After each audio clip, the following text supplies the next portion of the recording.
Welcome to a Foxy Tech Tips tutorial on removing your profile photo from Facebook.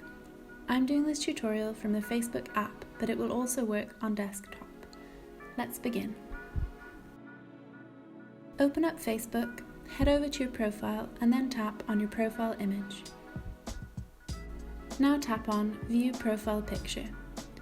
When you are viewing your image, tap on the Settings button at the top right of the screen.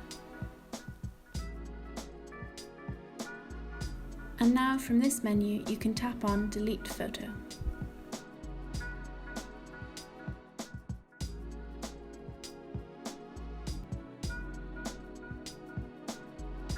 Your Facebook profile photo has now been removed, and that draws an end to this tutorial. Please like the video if you found it helpful and subscribe to Foxy Tech Tips for more Facebook tips and tricks.